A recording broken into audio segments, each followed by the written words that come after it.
Good evening. I will call to order this meeting of the Orange County Board of Education. Will Daru please call roll? Trustee Valdez, No light. Present. Trustee Sparks, Here. Trustee Shaw, Here. Trustee Williams, I'm here. Trustee Barkey. Here. The regular meeting of December 6, 2023, the agenda. Do we have a motion for the adoption of this agenda? So moved. Second. All in favor? Aye. Any opposed? Passes unanimously.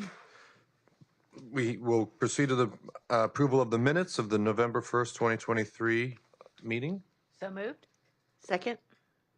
without any corrections. All in favor? Aye. Any opposed? Are there any public comments related to closed session items? I have none. Great. So the board will go into closed session to conduct closed session items 1 through 3 at this time. Thank you.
Hello, everybody. Thank you all for being here. Good evening. Great to see so many smiling, happy faces out there and joining us this evening. We're going to come back from our closed session. So I think we'll be reporting out at the end of the meeting. So we'll get right into our invocation. I believe we have Rob Hammond here ready to offer the invocation. You could go back there too. Go back there. Yeah, we've changed things up. We have asked our speakers to be at that podium. It's good to see you all. Dr. Williams, it's good to see you, my friend. Honor board members and ladies and gentlemen, if you'll join with me. Gracious Heavenly Father, thank you so much for allowing us to meet at a time when we can meet in peace and freedom. And as you've said in Job chapter 19, for I know that my Redeemer lives, and he shall stand at last on the earth. And after my skin is destroyed, this I know, that in my flesh I shall see God, whom I shall see for myself, and my eyes shall behold and not another, how my heart yearns within me. May he who inhabits eternity guide you, protect you, and give you wisdom and discernment. In God's most holy name. Amen. Baruch Hashem. Thank you.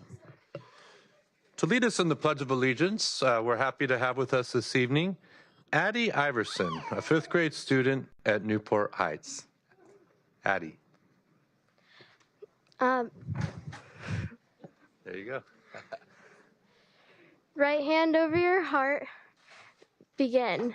I pledge allegiance to the United States of America, to the republic for which it stands, one nation, under God, indivisible, with liberty and justice for all. Thank you.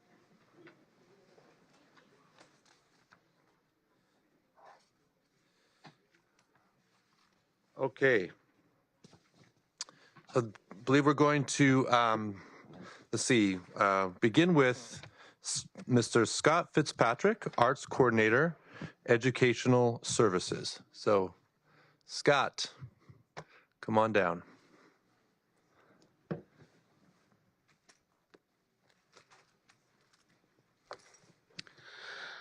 Good evening. Thank you, President Shaw, members of the board.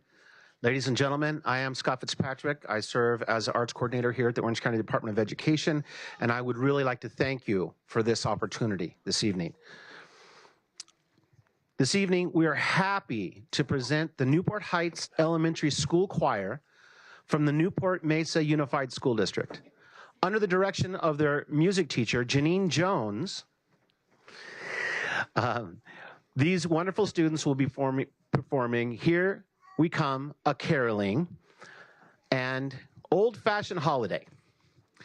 And I also wanted to make note that tonight from Newport Mesa is Visual and Performing Arts Teacher on Special Assignment, Tamara Fairbanks. So I'd like you to welcome these wonderful students and their teacher. Here we go.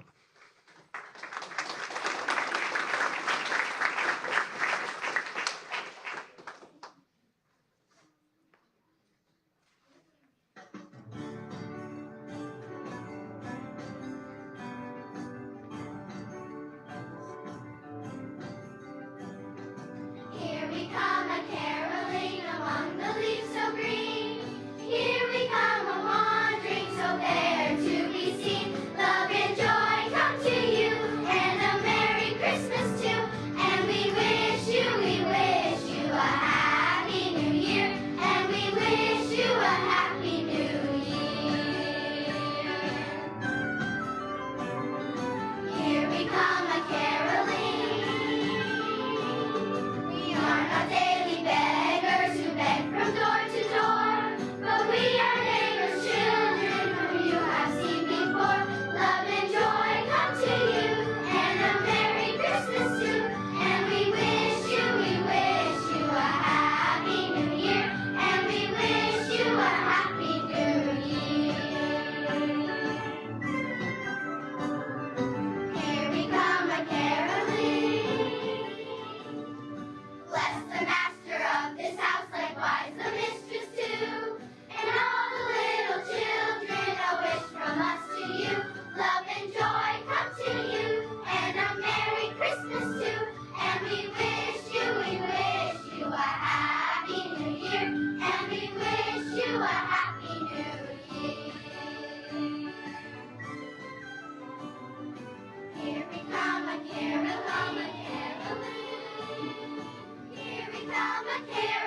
started with Old Fashioned Holiday, and then this song wraps up all the old fashioned carols in one.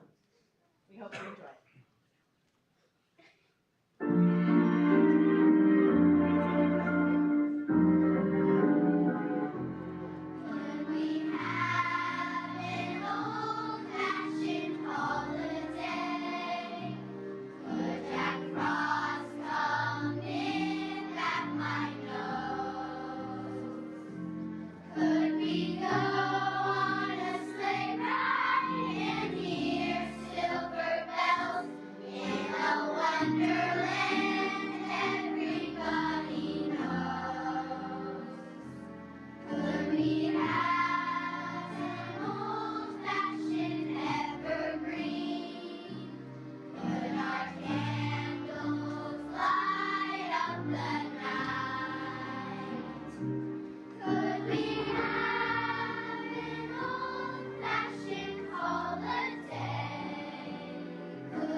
Well, that was absolutely delightful. So I'm not sure how that got arranged, but I want to compliment everyone involved. That was really neat. So thank you.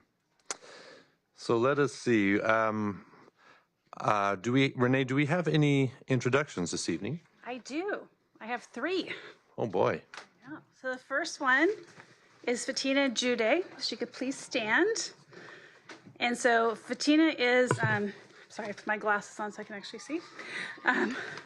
So Fatina is our new principal for the charter, the CCPA. And so she was born in Puerto Rico and with her parents and grew up in Los Angeles with her 6 siblings. She would bring a first-generation high school and college graduate. She appreciates the transformative power of learning and the doors it can open. In Los Angeles, she lives currently in Los Angeles with her pup Oreo and offers daily moments of joy and perspective. She has a master's degree in education and leadership and administrative credential from UCLA, and she also received her teaching credential from Cal State Fullerton and her Bachelor of Arts from UCSB. There you go. Prior to becoming the interim principal for CCPA, she also held dual roles with Orange County Department of Ed as S1S administrator and a career technical education coordinator. She's had various positions with OCDE, but prior to that, she was an assistant principal in an OC school, and she also led implementation of different practices, and she was an English learner program specialist, a teacher, and many other positions with supporting students. So her diverse roles in education, including teacher, family community liaison, paraprofessional, have shaped her approach to creating systematic change in education and have prepared her for her current role. When we asked her, why does she stay with OCDE? She says she's remained with OCDE family because the profound sense of collaboration and connection she shares with their many colleagues at OC and Access.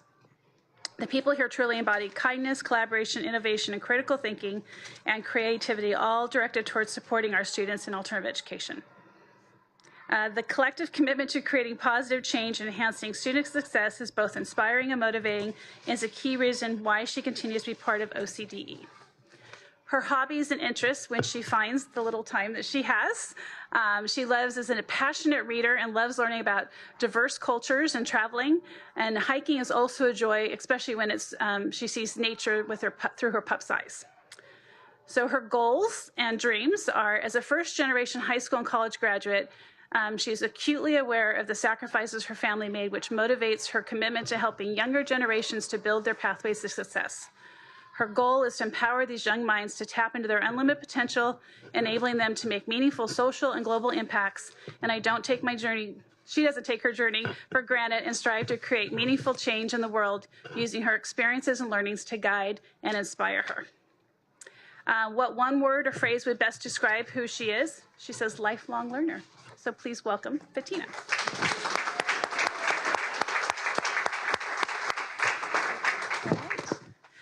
Next, we have Asia Cordova Cuso, and she is a brand new principal with Access.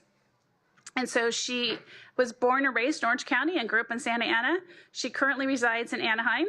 Her family and in-laws all reside in Orange County also. She's been married for 9 years and have a 7-year-old son named Calvin. And she also said, and we have one terrible English bulldog, Jesse. So I'm thinking maybe he needs some training, right? Her past employment or her education, she completed her BA at Chapman University and her MA from UCLA. Prior to joining OCD, she held many administrative positions in public charter schools. One of her responsibilities was managing the high school diploma programs inside the LA and San Bernardino County jails.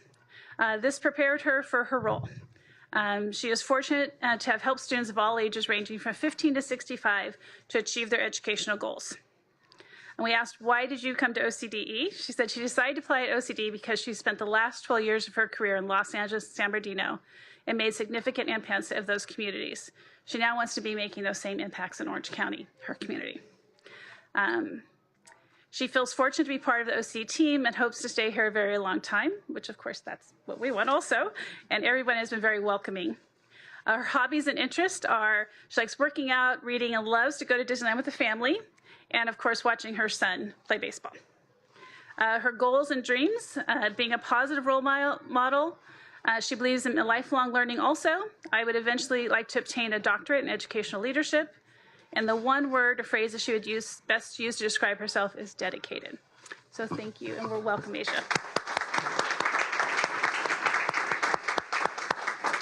And next we have Dr. Gilbert Sanchez, which some of you may recognize since he came from Sunburst.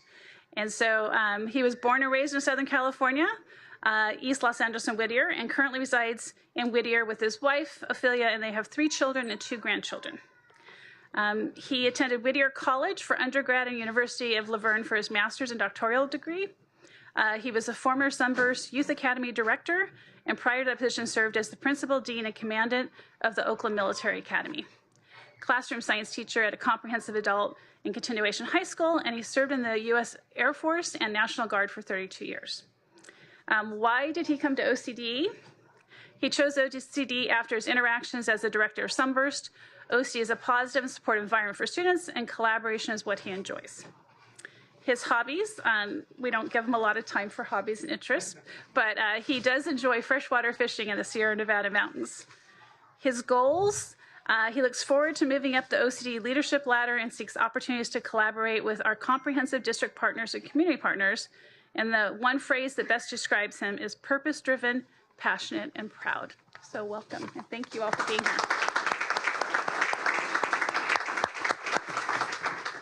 Fantastic. Congratulations. Look forward to seeing you guys around more. All right.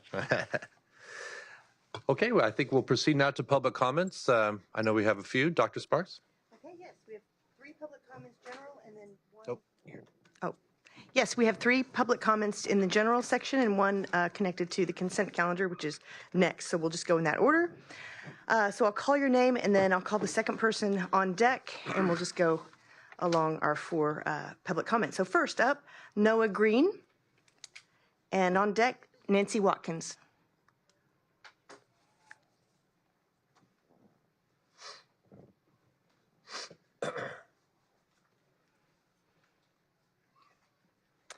Good evening, board members. I want to draw your attention to a crucial aspect of our education system: the observance of Constitution Day as per U.S. Education Code, Title 36, Section 106, mandated in December 8th of 2004, which applies to all schools receiving federal funding. Despite attending a public high school, middle school, and charter school in Orange County, I have never witnessed any recognition of Constitution Day. Now, this raises a fundamental question. How can we expect to have an informed and engaged citizenry without a foundational understanding of our founding document? The importance of Constitution Day cannot be overstated, especially in a nation that cherishes its freedoms and liberties. Abraham Lincoln understood the importance of this document when he aptly said, "Don't interfere with anything in the Constitution. That must be maintained, for it is the only safeguard of our liberties." Students cannot be expected to fully appreciate their country without at least a basic and rudimentary knowledge of their founding document. The requirement for educational programs on Constitution Day is not merely a suggestion, it's the law. Hence, it is incumbent upon all schools receiving government funding to implement an educational program on Constitution Day. And this is more than just a mere announcement on the PA system saying Happy Constitution Day. For those schools that may argue about resource constraints, I want to highlight that the U.S. Department of Education, as well as wallbuilders.com, offer numerous free lesson plans and resources on the Constitution located on their websites, catering to all the grade levels. It is time that schools are held accountable to taxpayers and students, like myself, for their lack of recognition and education on the Constitution. Attending a public school should not equate to subpar education. Students deserve better, and we are asking for better. Thank you, and Merry Christmas. Thank you.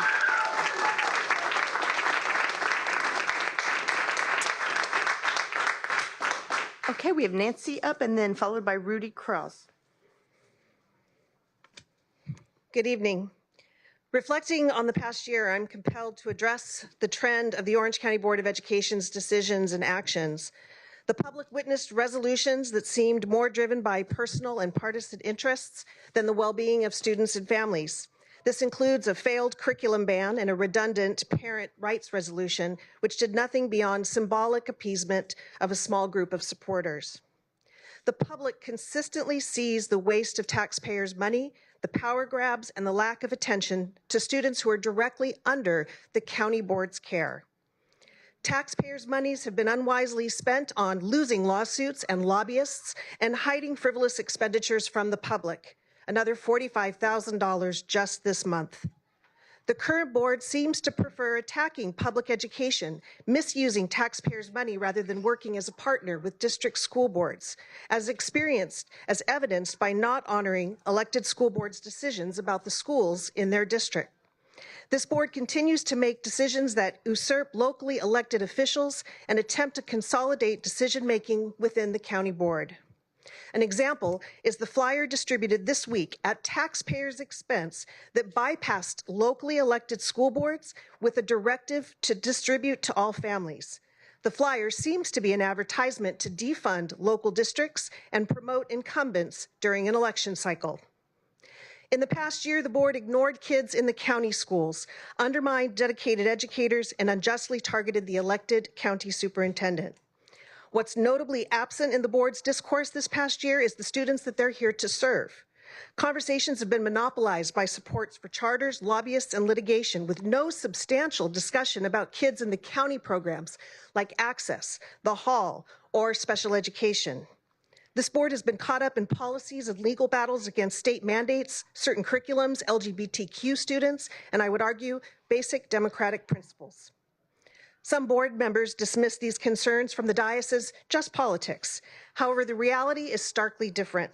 I care deeply about kids and families that this board is directed to serve. I speak with the same fervor and care for children within this board's direct jurisdiction as board members do for their friends and families' charter schools. How do the decisions from this board provide quality education for all students, all kids and families? I hope that this board looks to a new year and realigns its focus on what matters most: stopping wasteful spending, providing quality education to all students, and focusing on the well-being of families and students and their care. Thank you. Thank you. Rudy, and on deck is Diane Saldivar.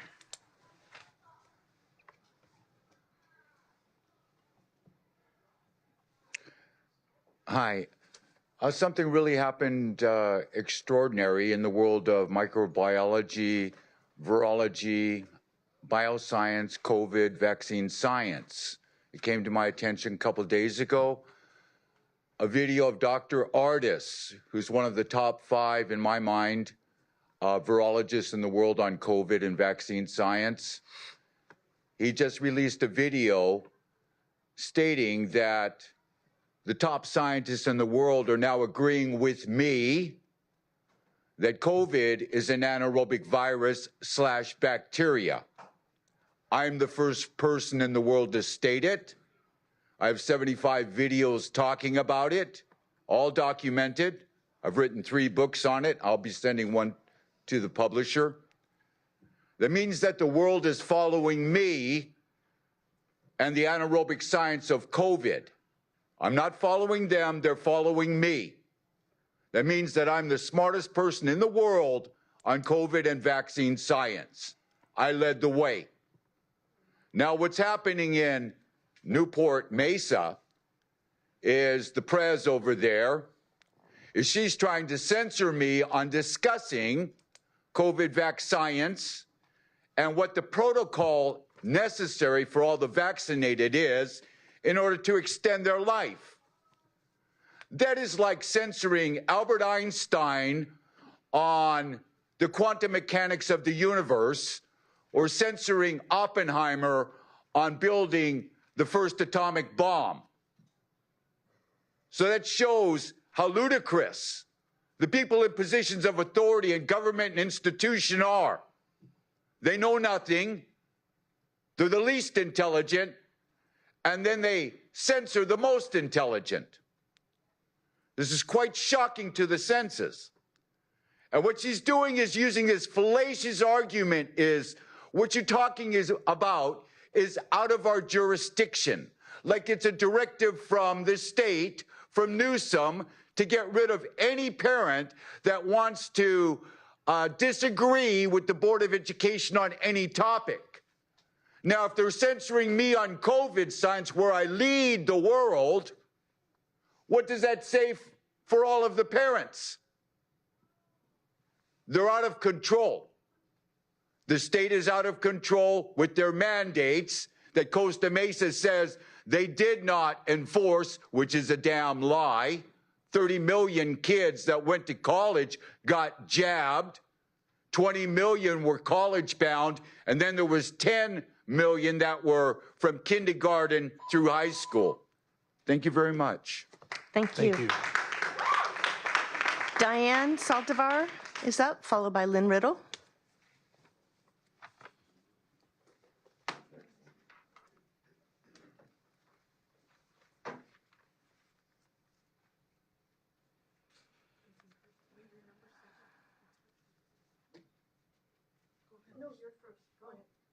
Diane Saldivar? Yeah, see. Hello, my name is Diane Saldivar, and I am a parent from Skyview Elementary.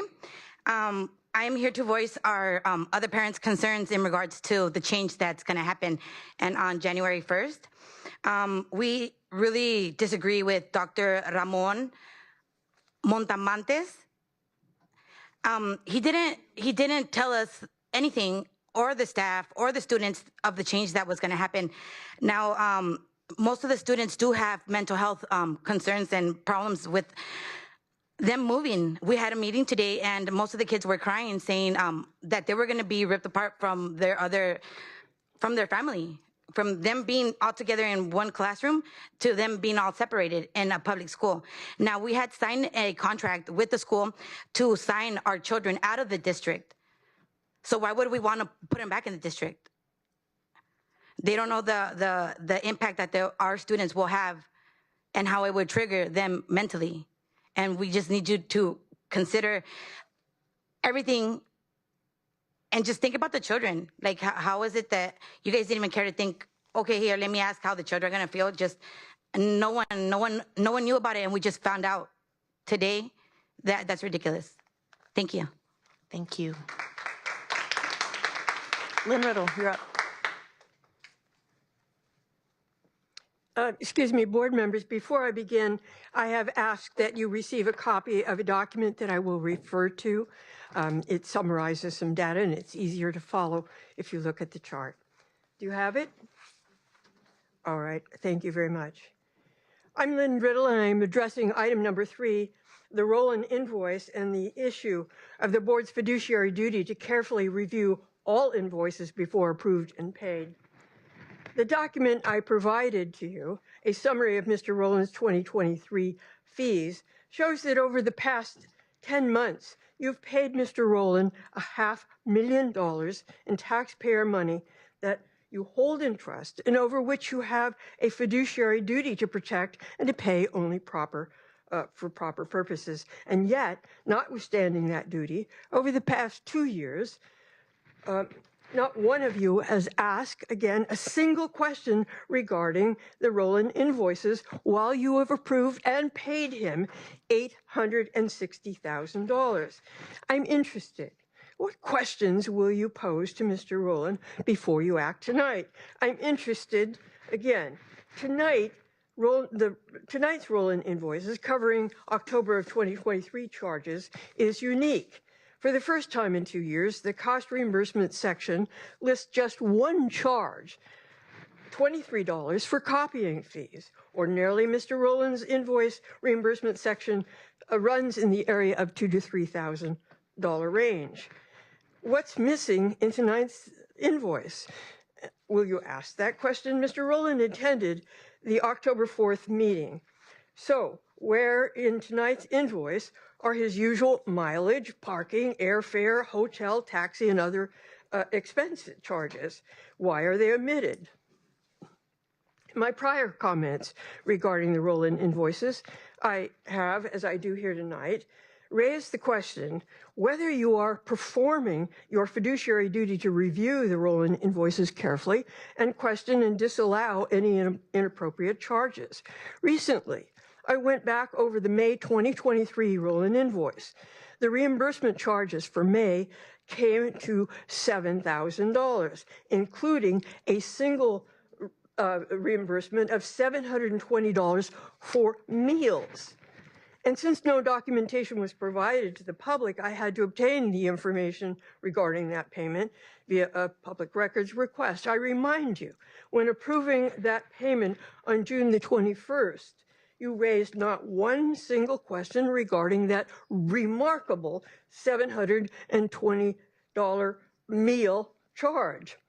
But in October, and hopefully at my urging, the Department of Education asked for clarification of that $720 charge and has now received a $720 refund check. The copy of the Water Grill restaurant's $720 receipt that I received had a notation on it appearing to be in Mr. Rowland's hand. I will finish just a moment. Reading 52323, dinner OCBE. Respectfully, I suggest that Thank if you. any member of Your this time is board, up. Thank excuse me, you. I will finish. If any member Thank you. of Your this time is up. board Thank you. was present Thank you. at Your that time is meeting, up. We have another speaker, Laura Aguilar. you should You're have up raised the next. question. Laura Thank you. Aguilar. Hi, good evening. I'm also a parent here on behalf of Skyview. We have a petition signed with all the parents. I'm not sure if I leave a copy with you guys. We understand that Dr. Viramontes made a decision upon himself. My kids attended Skyview. They are no longer there, but it came to my ears, and I'm here to speak up and be voice of the parents and the students there, how importantly it is that before making any decisions, you guys should consider, or Dr. Viramontes should consider parents, most importantly, and staff, because together we make a great team to help the students and any, students that has, again, mental health issues, or, we're concerned for their safety most of all. So if you guys could consider that, I'd leave this here for you guys to take a look at, and we have more signatures to be collected. Thank you. Thank you.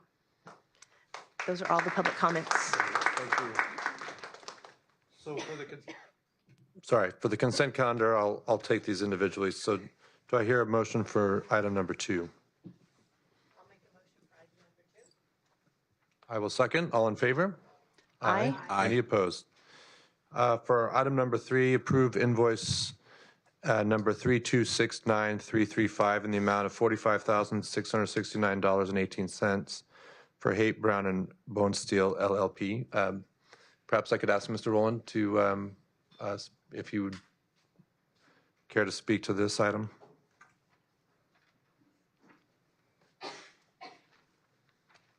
To address the public commenter, it was a mistake on the bill. My secretary sent the wrong bill. The staff caught it. We reimbursed it immediately. We did a full audit of every bill that we ever sent, and it's the only time that ever happened. Thank you. I'll make a motion to approve number 3 under the consent calendar. I'll second that. Any comments or questions? All in favor? Aye. Aye. Any opposed? Passes unanimously. Thank you. Item number 4, Renee, are there any charter submissions this evening? We do not have any this evening. Okay. So that brings us to item number 5. I will not be participating in items number 5 or 6, so I will turn this meeting over to Vice President Sparks. Okay. So I'll call Araceli Chastain to the podium. I am going to also recuse myself from items 5 and 6. Okay. Araceli, floor is Good yours. evening, President Shaw and trustees. Today, the board will hold a public hearing to grant or deny the CRLA Southern California petition proposing to establish California Republic Leadership Academy Yorba Linda after denial by the Placentia Yorba Linda Unified School District Governing Board. The charter school proposes to operate a classroom-based program serving students in K through grade 8 for an initial 5-year charter term from 2024 to 2028. 2024 to 2029, within the boundaries of the Placentia Yorba Linda Unified School District. The board held a public hearing on October 4th to consider the level of support for the school The petition has been reviewed according to California Education Code as legally required, and you've been provided the Orange County Department of Education staff report that summarizes findings from that review and offers recommendations for consideration by this board. Based on information gathered throughout the review process, which included a clarification meeting held with petitioners on October 19th, staff recommends approval with conditions of the California Republic Leadership Academy Yorba Linda Charter petition. Let me begin by acknowledging that this current charter petition, while almost identical to the petition for CRLA Capistrano, does incorporate much of the feedback we provided in the last staff report. We appreciate Mr. Davis's work to amend this petition and are encouraged by the strong working relationship that is being developed so far. We put forward to the board that the deficiencies in the charter petition can be adequately addressed via the execution of an agreement to remedy the findings in the staff report and establish appropriate timelines for the petitioner to meet the conditions as specified. We offer this recommendation based on the following. The petition does not identify an English language learner reclassification rate or chronic absenteeism rate, which are required by Education Code 52060. Specificity in this area is essential, not only because it is a legal requirement, but also the 8 state priorities are components of the school's Local Control Accountability Plan, or LCAP. The LCAP is a required annual document that increases transparency, includes input from stakeholders, and serves as a tangible artifact to hold schools accountable for the public dollars received by ensuring they make adequate progress and serve the needs of all enrolled students. These 2 metrics were also missing from the CRLA Capistrano charter petition and were noted in that staff report. Staff did look at the CRLA Capistrano LCAP to determine whether the petitioner had corrected the missing items from the petition in the published document. However, we found that the LCAP also did not include these required metrics.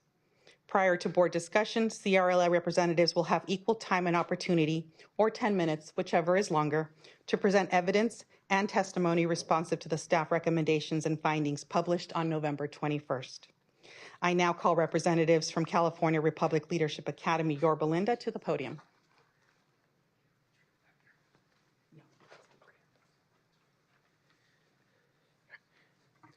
Good evening, Madam Vice President, members of the board. It's great to be in front of you again tonight. First, we want to thank staff for the positive recommendation, the recommendation of approval for the charter petition. We're very grateful for the relationship that really does seem to be developing, and so far with our other school, I feel like yeah, you've got a great staff. So we really enjoy our work together so far. So the staff report lays out a couple of recommendations. We've actually already put something in writing and presented it to staff. We've had a conversation with RSLE, and I sort of feel like we're actually on we're totally fine with the recommendation. We're working towards. It's a no-brainer, so we accept what they're recommending, and I think we're probably on the same page. So, really, we're here tonight mainly to answer questions if you have any. We've got our team here: Brittany Rainier, our school principal, Janelle Ruley from YMC, our legal firm, Roy Kim from Icon School Development, and we have a handful of families here as well. So, if you have any questions, we'd love to answer them. But otherwise, we're just we humbly ask for your support tonight, and just as our other school is off and running and serving kids very well in South Orange County, we know that we can do that in the Yorba Linda, Placentia area as well, and we hope to be able to serve the community there. Thank you. Thank you.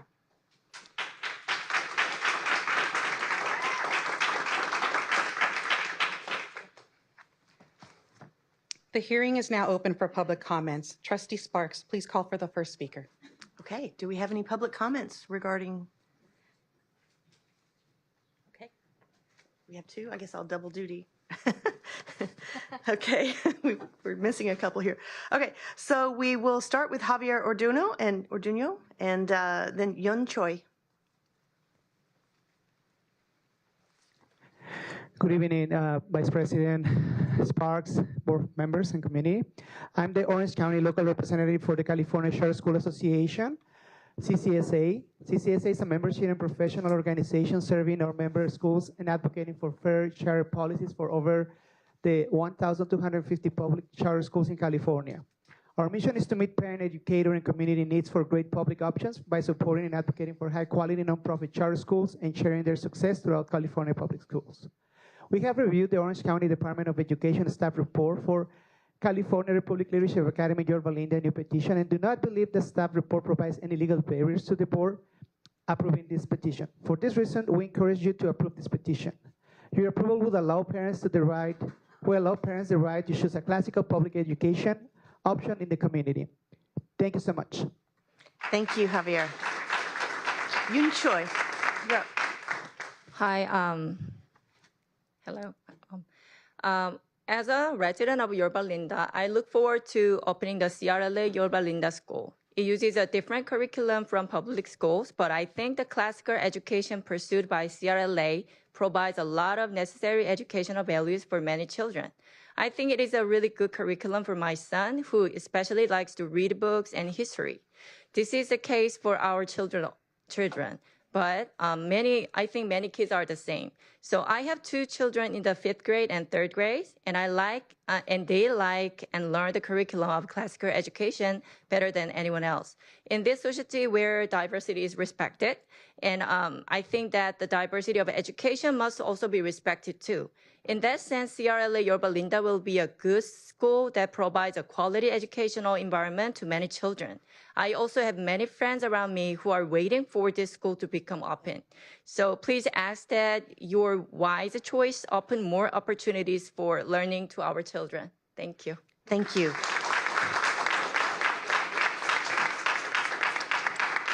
Okay, it's time for board questions. I'll start to my, Araceli, go ahead.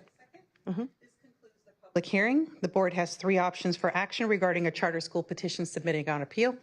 Option 1, approve the petition as written. Option 2, approve the petition with conditions.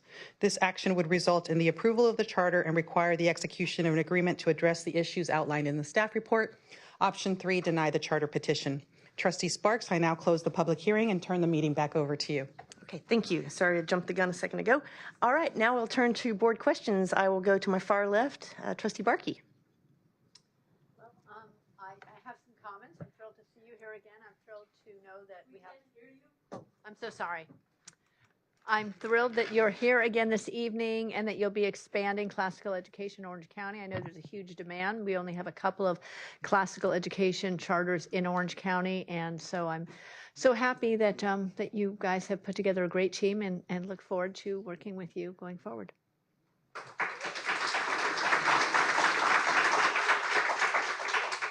Dr. Williams. Yes. Mr. Davis and council, please come forward. I have a few questions for you. Mr. Davis, you just stated that you have no problems with the summary of the findings, that there are 2 areas that the staff found that you're deficient in, and that you have no problems with any sort of memorandum that would include that as part of this charter. Yeah, that's correct. I think they were pretty minor and technical in nature, and so from our perspective, they don't really. I think staff highlighted a couple of points that really would come out through the LCAP process, but makes sense that it would be part of the condition of approval. So if the board chooses to do so, we're okay with that. Okay. And Janelle, is there anything that these priorities, if it's approved as is, I assume your client is going to want to do these anyway because it's required by the state education code, correct? That's right. Yes. I think you're law-abiding group there. It is a law-abiding group. You're not criminals. You're going to follow the law, right? It will set a reclassification rate goal. It will do that, and our client will also have a goal around chronic absenteeism. So we think that there is some evidence in the charter that those things were addressed, but we are happy to enter into an agreement to make it even more clear. Okay, so let me go further with that statement. So you think they're already in there, but the staff disagrees with you. Is that correct? Yeah, that's right. And I don't need to highlight a lot of differences here, but I mean, the charter petition did talk about, for English learner reclassification, a 1% annual growth rate in that reclassification number. So whatever it is, and maybe that's what staff's concern was setting a baseline. What's our baseline reclassification? And then what the charter school said is each year we want to get 1% better, reclassify 1% more students. Okay. And so in the current charter in Capitol, you measure all of those state priorities. Is that correct, Mr. Davis? Okay. So you think that state priority number 4 and 5 is already addressed in the language? in your What petition? what the law says is we have to have a reasonably comprehensive description. I think it's mostly there, and also there's no quarrel here with an agreement. Copy that. And Araceli, when you reviewed and made the staff summary and findings, in their current petition, I mean their current charter school documents, that's already in there, is that right? Their current, the Capistrano, The Capistrano, charter? yeah. No, it's missing from there as well. Oh, okay, so what is the remedy for that if it's missing? Well, it would be the condition to correct and give us those percentages as required by I see. education code. So when we approve them, that wasn't a part of the charter findings? It was. It was. You approved it without conditions, so there was no correction that needed to be And they have made. not given all of that data, is that correct? We did check their LCAP, and it was missing in that school's LCAP as well in the way that it needs to be presented. We have not given that feedback to the school yet. It just hasn't occurred at this time. But they will get that so that they'll be able to correct it in an LCAP moving forward.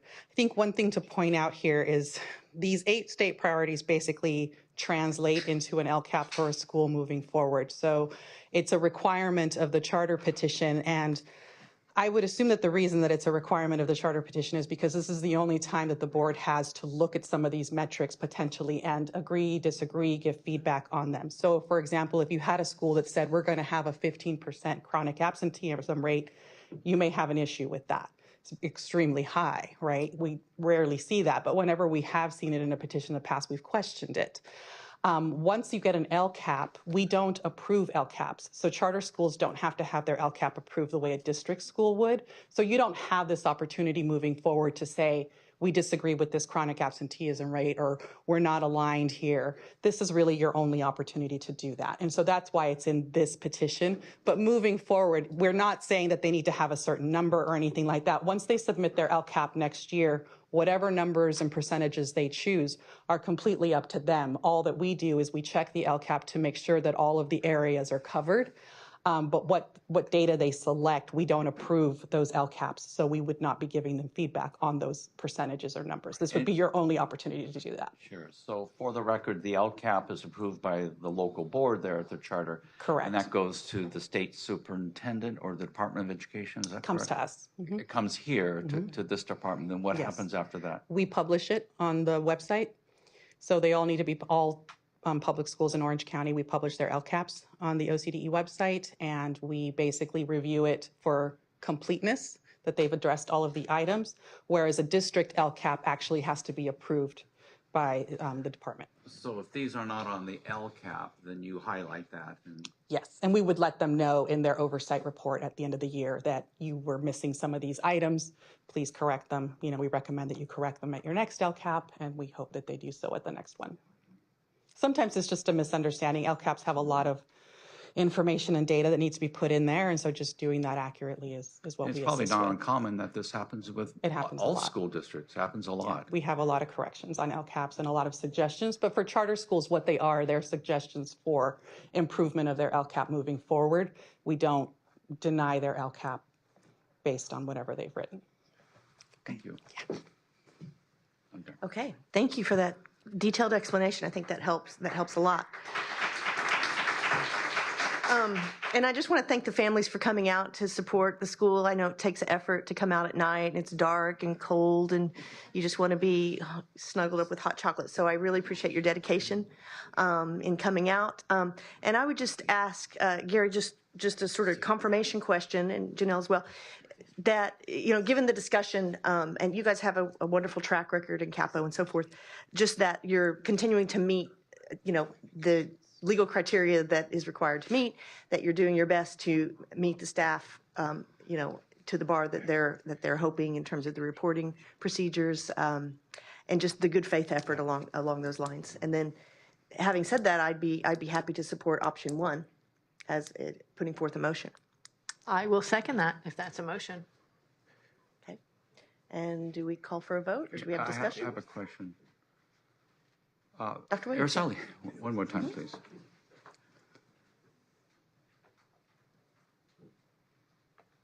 So the two areas, the state priority number 4 and state priority number 5,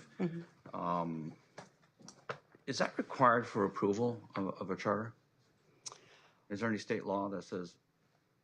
So the Ed code ties back to that Ed code that I gave you, the 520, whatever I said, as needing to be part of the petition. Yes, being a part of the charter petition.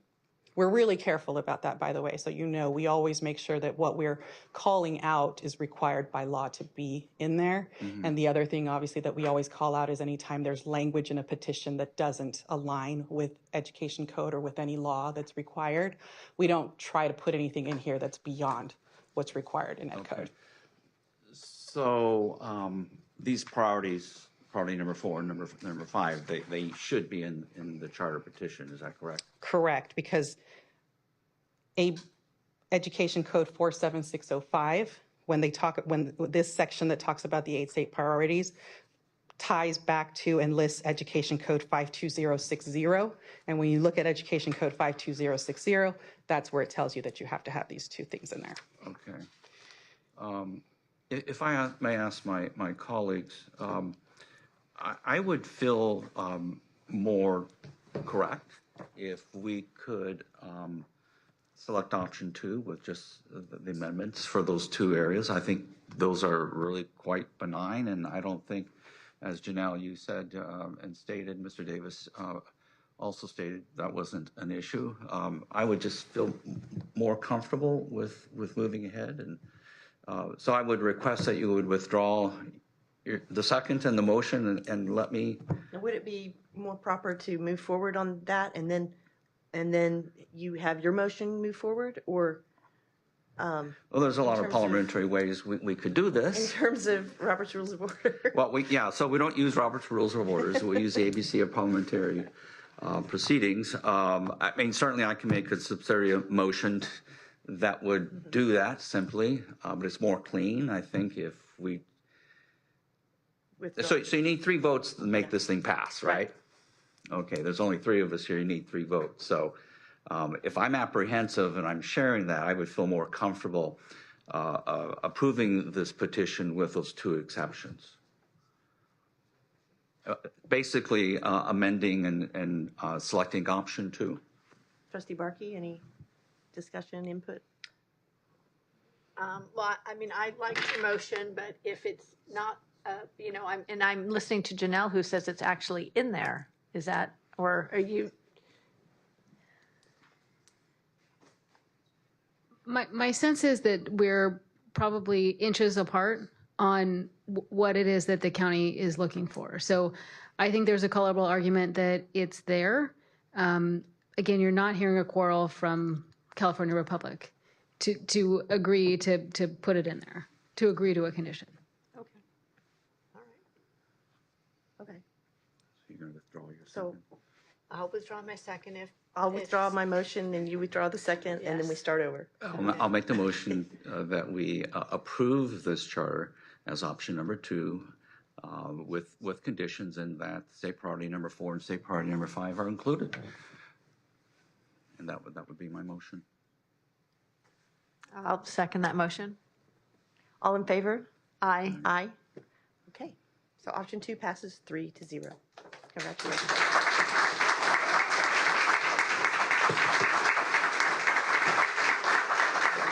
Thank you. Mayor, thank you. So I will call President Shaw and Trustee Valdez back into the room. Unless you just want to skip the rest of the meeting. No, not at all. And I'll turn it back over to President Shaw. There Thank you go. Do you want to get time to take a break? Sure. I know why don't we go ahead and take a short break? Several of you guys want to leave, so what should we say, 10 minutes? All right, we'll come back in 10 minutes.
Going once?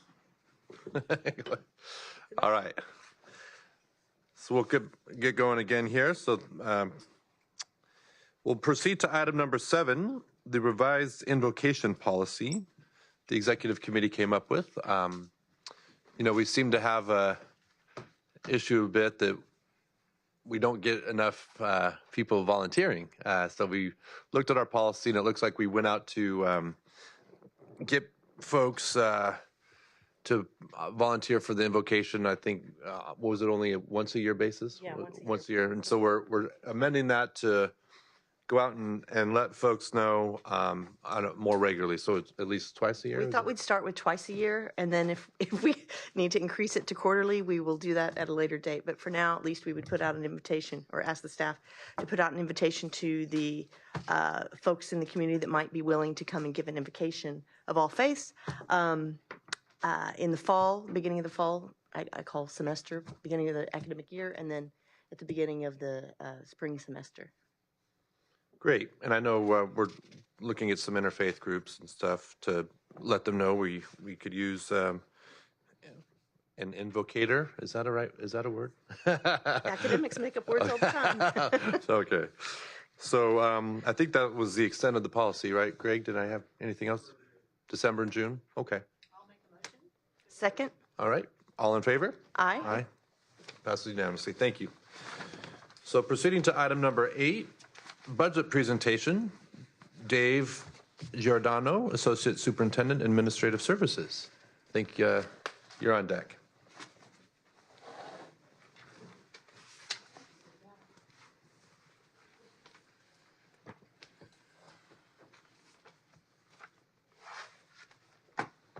All right. Well, thank you and good evening, President Shaw, members of the board.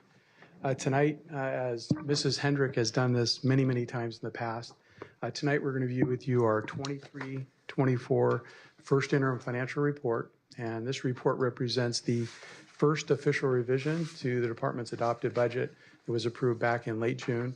And it also incorporates all the key components of the state's final adopted budget that was approved during that same time frame. So here's a look at our agenda for tonight. First, we're going to review with you the LAO's fiscal outlook for K through 12 education, followed by the changes that occurred since our budget was adopted back in June. Tonight, we're also going to review the first interim report financial projections. We're going to talk a little bit about some of the key budget challenges that we face moving forward, and then next steps in the budget cycle. So here's a look at the state's current economic outlook for K-12 education. And this information is based on the LAO's fiscal outlook report for California that was presented at the CSBA conference this past Friday, December 1st. Unfortunately, though, the LAO's annual fiscal outlook report, their full report for California, which is typically released in mid-November, is going to be delayed until mid-December this year because of the tax extension through November 16th. The LAO, which is a nonpartisan fiscal advisor to the legislature, they relied on a number of different economic forecasts to help prepare this fiscal update. Again, the full annual outlook report, which is due out in mid-December, is going to provide an overall assessment of the economy and will include not only the current year, 23-24, but it will include the 4 subsequent years as well. And this outlook is normally provided to the state legislature in development of the state budget for the upcoming budget cycle. And as you know, the state of California receives the majority of its tax revenues from 3 primary sources. It includes personal income, sales and use, and corporate taxes.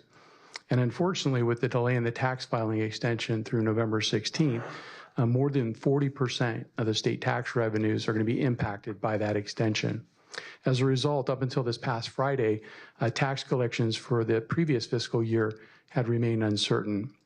And that's why the LAO's office delayed the release of their annual fiscal outlook report until mid-December. However, the LAO did provide an update on state tax collections. This was at the CSBA conference this past Friday. And it paints a pretty sobering picture for state finances and for the education outlook in the coming year. And this is due to a projected shortfall in state tax collections of at least $26 billion. And that's below the estimates that were included in the state's adopted budget for the current fiscal year. And we're going to talk about the impact this will have on education funding here in a moment. And so here's an overview of the key economic assessment that's highlighted in the LAO's fiscal update report. And unfortunately, the strong economy that began back in the summer of 2020 has led to high inflation. And in response, the Federal Reserve has increased interest rates 11 times since March of 2022. Increased rates have led to higher borrowing costs on both businesses and consumers, reduced business investments, and slowing economic growth.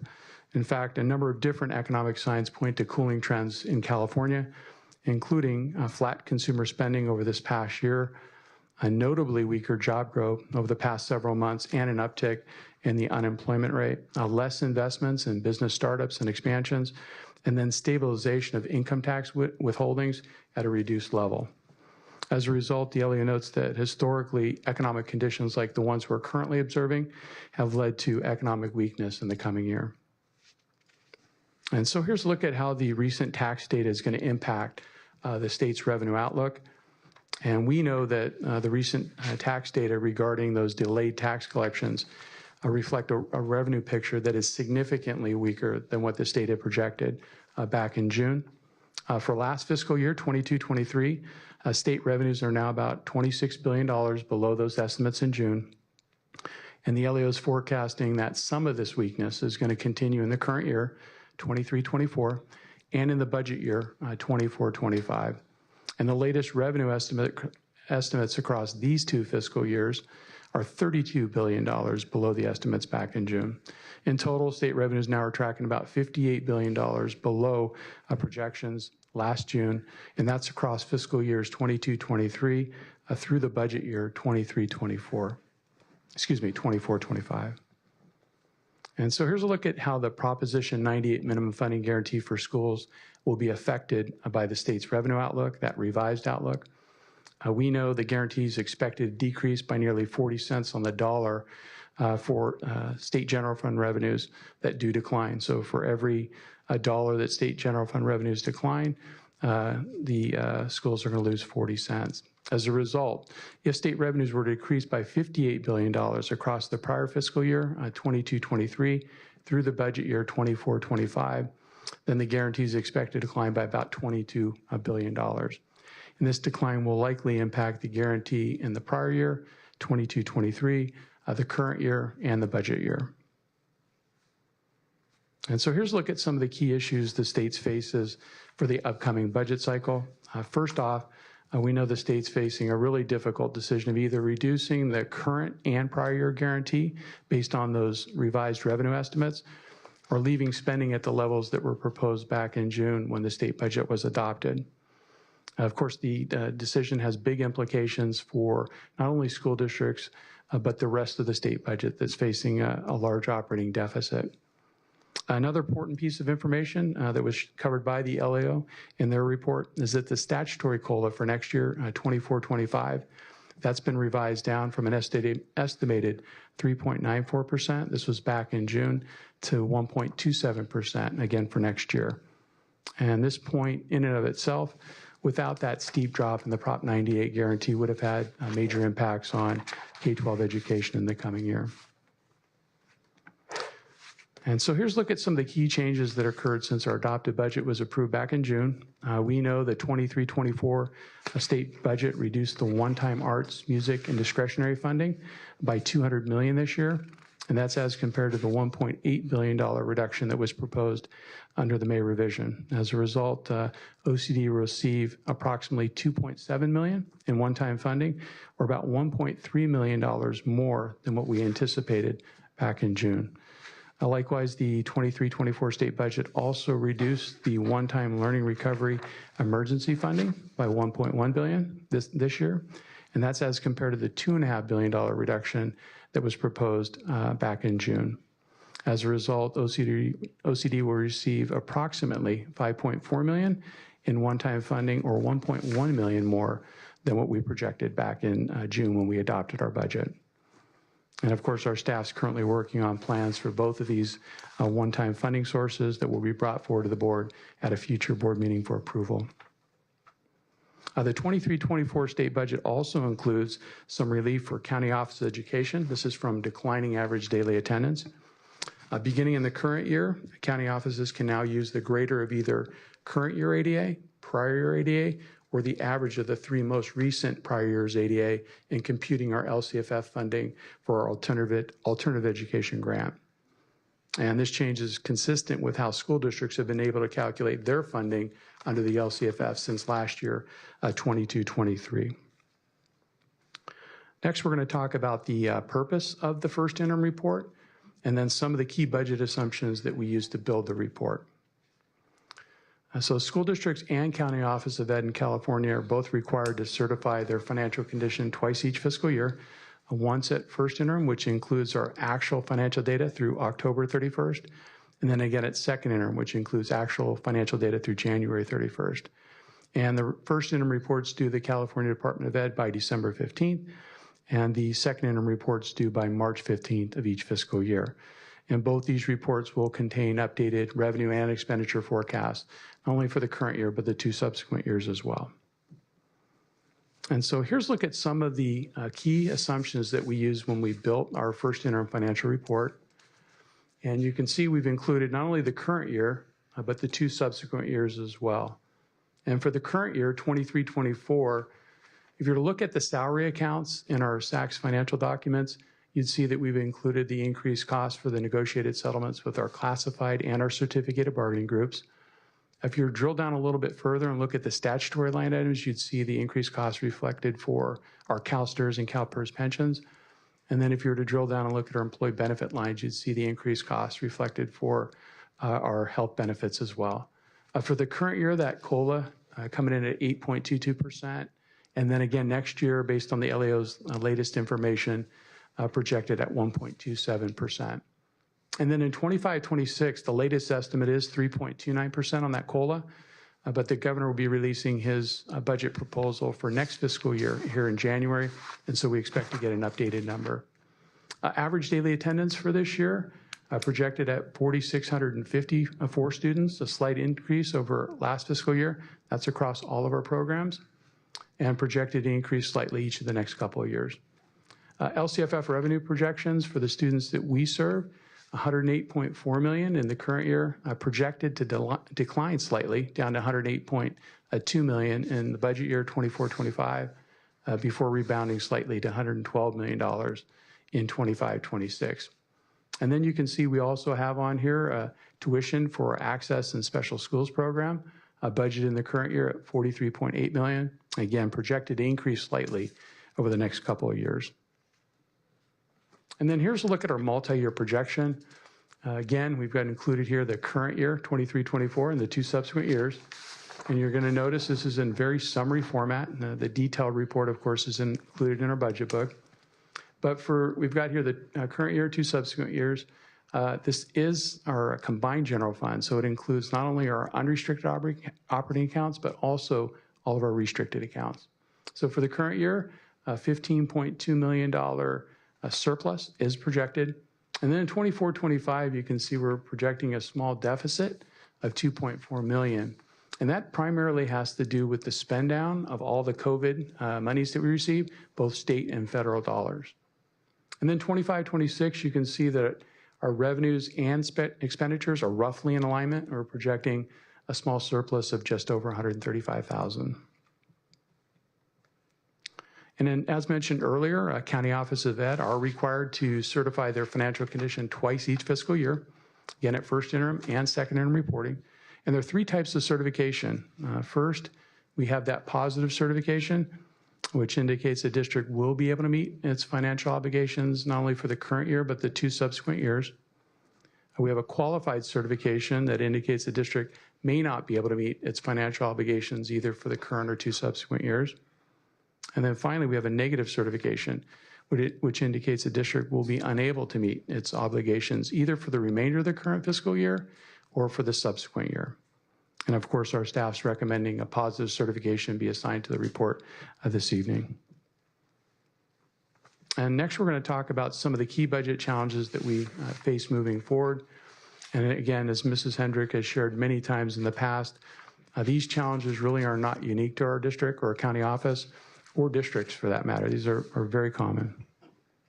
So here's a look at some of those challenges. First, we know that costs for step and column movement, CalPERS and CalSTRS pensions, and health and welfare benefit premiums are going to continue to place additional strain on our operating budget as we move forward. We also know that inflationary cost pressures in other areas such as supplies, services, and equipment, those are increasing as well. They remain persistent, and so that'll place additional strain as we move forward. And then other challenges include the expiration of all the one-time state and federal COVID-19 relief funding, our county office's minimum state aid excess tax status, as well as the continued decline in enrollment that we're seeing across Orange County that could have an impact on our programs moving forward. And lastly, we're just going to wrap up with a look at the next steps in the budgeting process. And so again, tonight, we're asking the board to consider approval of the department's first interim report. Again, that will be submitted to the California Department of Ed by December 15th. And early February, we'll present the mid-year LCAP update. That's a new requirement under the state's enacted budget for the current year. And then in mid-March, we'll present the second interim financial report. And that's going to include, again, actual financial transactions through the January 31st, include updated revenue and expenditure forecasts as well. And then at that time, we're going to have a look at the governor's January budget. So we'll present that information to the board as well. And then in early June, we're going to hold the public hearings on both the local control accountability plan and the adopted budget. In late June, we'll present both the LCAP and the adopted budget for the board's consideration and approval. And so that's the presentation for this evening. I do want to thank our fiscal services team for all the work that went into the presentation, preparation of the budget book. So a special thank you to our director, Patty Benuelos, and the entire fiscal services team. So with that, any questions? Thank you. Questions from the board? Maybe I'll start over here to my right. Trustee Valdez. I have to formulate a few questions. Okay, we'll come back to you. Come back. Dr. Sparks? Yes, I have a few questions. Okay, so I noticed in some of the key changes, and thank you for your presentation. It was very clear. I appreciate that. You say beginning in 23-24, the Office of Education LCFF funding is based on the sum of, and you have this sort of ADA, prior year ADA, average of the 3 years. And then you say it's consistent with the school calculation introduced with 2020. Why? Have you ever done that before? What is this? Yeah, so it's been used by school districts for since 22-23, and so school districts been able to calculate their ADA that way. Normally, the way the funding formula works for the LCFF is you're funded off of either the higher the current year ADA or the prior year ADA, and so during the COVID pandemic, when ADA was declining significantly, this was sort of a stopgap measure that was introduced for districts. And like I said, they've been able to use this for a couple years now. This is the first year county office will be able to use it. And it's definitely helping our funded ADA in the current year.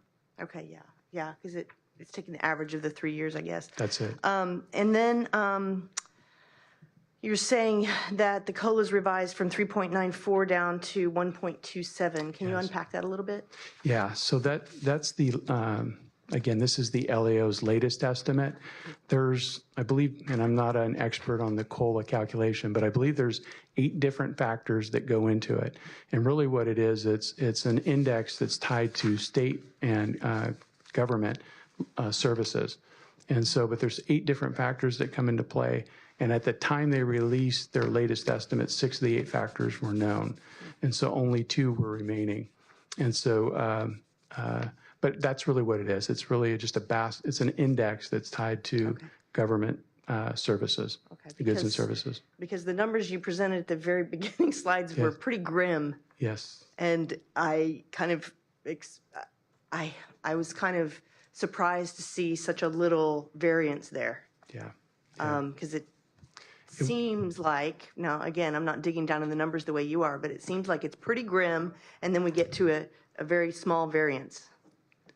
On the COLA itself? Yeah, and it just the picture looks pretty grim. And then Yeah. just moving to my last question, I mean, I know we're all watching it very carefully, right?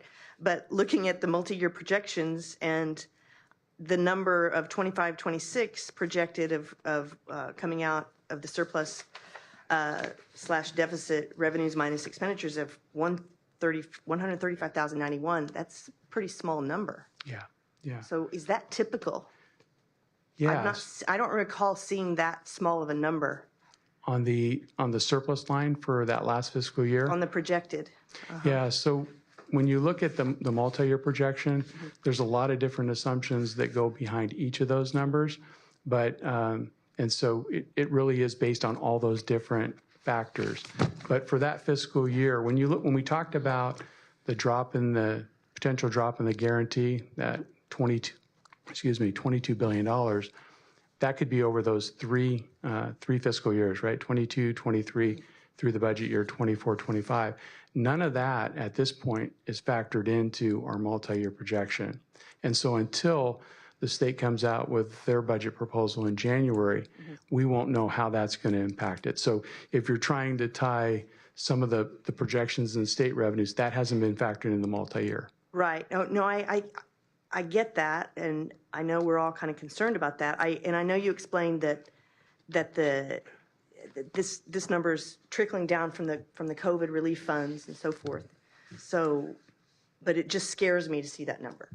I'm like, if that's all we have for projection. Well, that's just the difference. If I can explain, this is really just the difference between the revenues coming in and expenditures. Yeah, that's not what is listed in fund balance. No, I get that. I get that. But it just seems, I don't know. I just don't recall seeing that number so small. Yes, because we also don't have all the one-time dollars we had. So, I mean, this is going back to just more of a flat budget. And so now, obviously, as the year progresses, and you'd either hopefully have higher revenues or we would be cutting expenditures, which was this board and the superintendent tend to be very conservative, and we will be already looking at ways to trim that. I figure that. I'm just, I don't understand the level that you guys understand this, but we're here to ask those kind of questions. Yes, for it's a little further clarification. It's shocking coming from the last few years we've had to this. Yes, That's what I'm saying. The pattern was like a little bit shocking, and I know everyone's working really hard to make sure we're being fiscally responsible, but it's our job to ask these kinds of questions and provide additional clarification for the public. So I will stop there. Thank you. Dr. Williams. Renee, how are we going to trim the budget? Oh. That'd be Dave's answer. David, sorry. I'm going to let him off the hook a little bit. So, one of the first things we've already started doing is basically attrition, looking at what positions are open, do they need to be filled? So we've started that process already, but that is one of the things we do, or looking at just a whole factors of different expenditures that we could reduce. Okay. So it's a normal process for us. The same process we've used for probably since you've been on the board. Yeah, 28 years, right? We are a very physically conservative district, right?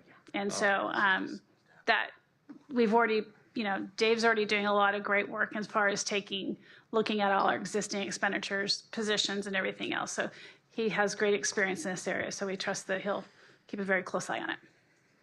Okay, so Dave. Yes. The state revenue is going to be reduced $32 billion. Is that what this document says here? That's the estimate in terms of reductions over 22-23 and 23-24.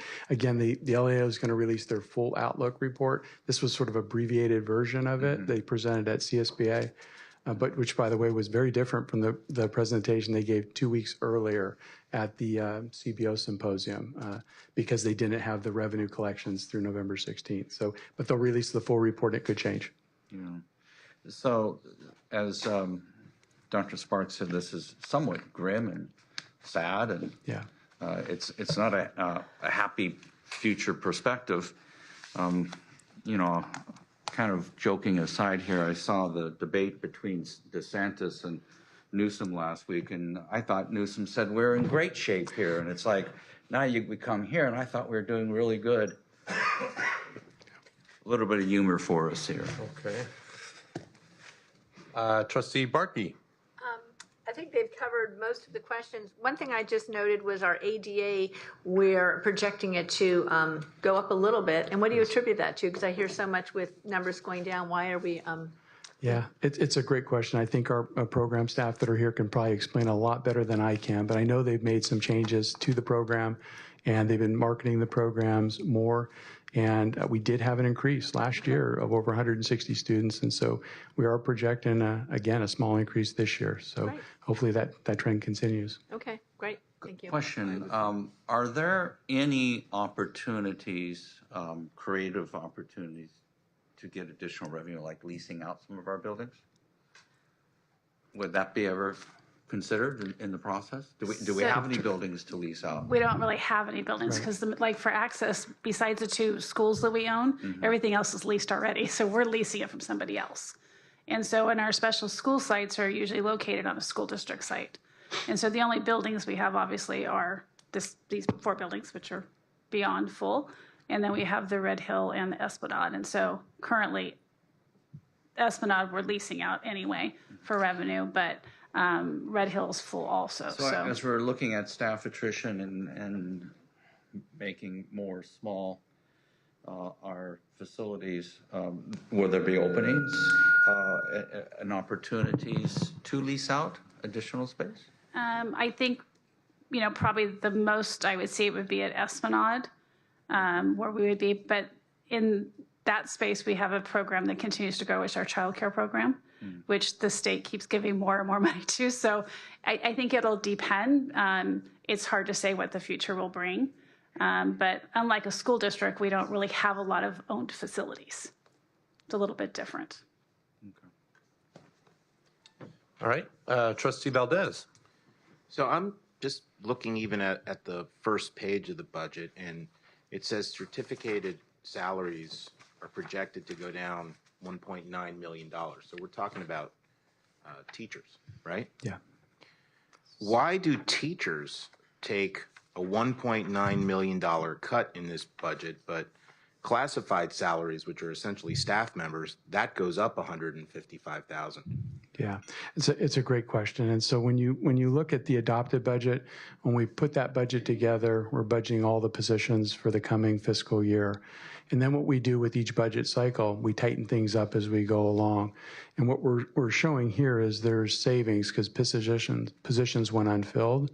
And so there's savings there that we're recognizing and reducing those expenditures here. That's what you see in the adjustment. When you look at the classified number, we're up 148,000. They had savings as well, but it's offset by the actual negotiated settlement that was added in. And so when we adopted the budget, the certificated settlement was included, and we didn't have the classified settlement at that time. So we've since put that in. That's offsetting it, so that's why it's looking a little different. Okay, but let's go back to the 1.9 million for the teachers. I mean, we're talking 30 teachers, 35 teachers. How do we lose the ability to serve our kids losing 35? How are we able to serve our kids with 35 less teachers? So this is not all certificated. It's not all teachers. It's all certificated staff, which includes administrators, principals, counselors, psychologists. Okay. And most of it is from vacant positions. And so it's very difficult to hire counselors, psychologists, and all that. So they were put in the budget. Our hope is to fill them. We just haven't been able to fill them yet. And that's why you see the negative savings. And so there is no cut of positions. This is just the savings because we haven't filled them. Right? Okay. Does that make sense? All right. Thank you. Is that the same answer for materials and supplies of going down $4.5 million? Yeah, so on the materials and supplies. Is that just stuff we haven't bought? No. So what this is we have a holding account for materials and supplies. We place things in a holding account. And as categorical program budgets are developed, we pull it out of the holding account and then distribute it to the appropriate line items. And so that reduction there that you see of roughly 4.6, really that was transferred out to other line items that you see here on the changes. That's really what that is. It's just redistributing those dollars to other line items, if that makes sense. for a non-accountant, If I that's, could help you, Trustee Valdez, in your booklet, under the thing, it's tab number 18 says holding account, and that shows you all the programs that had the changes.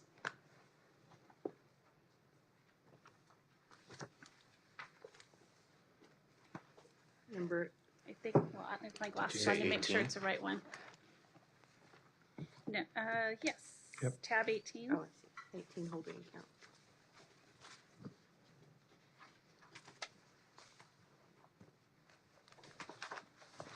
So that lists every program that had dollars in that holding account at the prior budget. That's right. Since we weren't sure how to allocate them yet.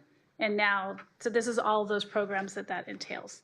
And so they've now been moved to other line items throughout the budget. We do that so it doesn't look like we're over budgeting. We kind of know where to focus one area, and it doesn't look like we're hiding anything. So these are all the programs we don't know how we're spending those dollars yet. In June or May, technically. When do they get moved over? Throughout the year, depending on when we get the documents that actually say, here's the exact services you're going to perform. A good example is, David shared with you the arts and music. We are just now getting information about that program. And so that it's hard to know where those dollars will go until we get more guidance. It is common, just looking at districts and how they account for their categorical programs, very similar. But usually by mid-fiscal year, you would have moved over. I mean, it's all 0% used. Usually you'd have at least 30% used or something. Yeah, usually by first interim, you've allocated a lot of it, Yeah. but it could all the way up into second interim, sometimes even beyond that, but usually by first, you get most of it. Mm-hmm. so I noticed that food for the kids is going up 47,000, so that's good. And then we have supplies and equipment going down 6.2 million. So what's that line item? So if you look at, I'm looking at the equipment line, which goes from 12.5 million down to 10.5 million. Is that the one you're looking at? 4XX, 44XX. Right, yes. Yeah, so it's down by 1.955 million. And so, we've got all these ESSER monies that we have to spend. And so what we'll do is, again, when we set up our budget, we'll put in the budget where we think we may be spending those dollars for the coming year. But as the budgets, as we move throughout the year, we're going to finalize those plans. And so really what we did is we moved those budgets that were in the non-capitalized equipment account, the 44XX. If you look at, it's on the next page over, it's the capitalized equipment account. New equipment. It goes, I'm sorry, building. Let me find it here. It's equipment, 6530, equipment replacement. Goes from 182,500 to almost 7 million. So it was reclassified, those expenditures, into the capitalized side. And really what it was for HVAC replacements for several of our sites. It includes Argosy, Esplanade, Harbor Learning Center South, and also Red Hill. Okay, any other questions? No. I saw on Friday, I think it was the Sacramento Bee that had the headline that the LAO number had come out, this number of $58 billion of lower over the next 3 years in revenue. And I saw that, I thought, good grief. I'm hearing the word grim. To me, that sounds like a 3-alarm fire headline. And I don't know, maybe I'm overreacting, but that just seems like an awful lot of money in just the next few years. So it's going to be lean times ahead, I suppose. I'm very grateful to you and the staff here and the great job you're doing in managing our budget. But, it was sort of reminding me, I was an employee of the state Senate during the Great Recession. And so I was working for the Senate Minority Leader at the time, actually. So one of the fun things that happened during the Great Recession when the state was out of money is they stopped paying state employees. So I just didn't get a paycheck for a long time. That was a lot of fun. I had to get to explain that one to my wife. But one of the things we did during that time, it was Senator Huff, my boss, was inviting the superintendents of the K-12 schools in his Senate district in to have meetings, and talking to him about what they're grappling with, and I just can recall how very bleak it was. It was almost like we kind of had this little support group going on of, here's what we're doing, what are you guys doing, and it was neat in that way. But I'm just thinking about if we're really facing lean times in the next few years. I think here at the county we're going to be doing okay. But I know I've sort of asked this question before, but I just keep thinking about what could we do, if anything, should we have one of our 28 local districts really in dire financial shape? Is there I can imagine we might be getting phone calls or people here, is there anything we can do to help carry them through the particularly lean times? I don't know if we have a role there, but any thoughts on that? Well, I think we're lucky because I think Dean West is still here, so he's closely monitors all the school district budgets, just like Dave presented to you. All the districts are doing that for their first interim, and then looking at those multi-years and really having a lot of discussions about, where cuts need to be made and things like that. I think declining enrollment is a huge issue for our school districts, and I think everybody's concerned, and I think Dave has great experience to have been through cuts also. Dean has also. And I think their expertise with the school districts, because a lot of those people have never been through cuts. And some of the superintendents have never been through those times either.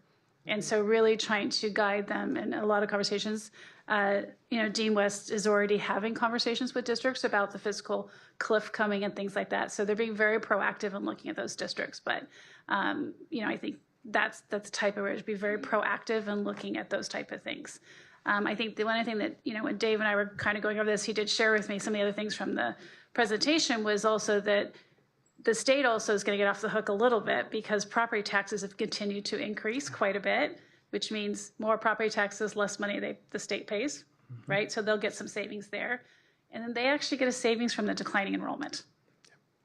And so unfortunate as it is for us, that's a savings to state. So that does help their budget picture a little bit, not necessarily for the receiving end of that. But I do think it's just being very proactive and looking at what the district's needs are and also the services that we can provide them.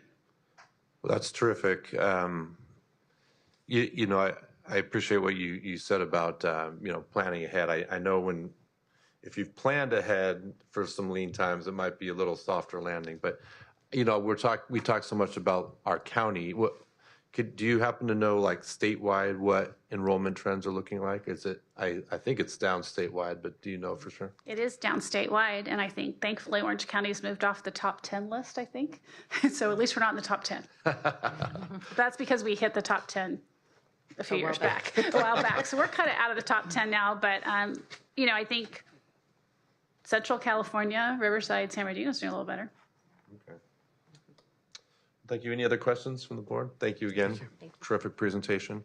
So I guess we move to item number 9, approve revision to the annual budget in excess of $25,000 as per Education Code Section 1280.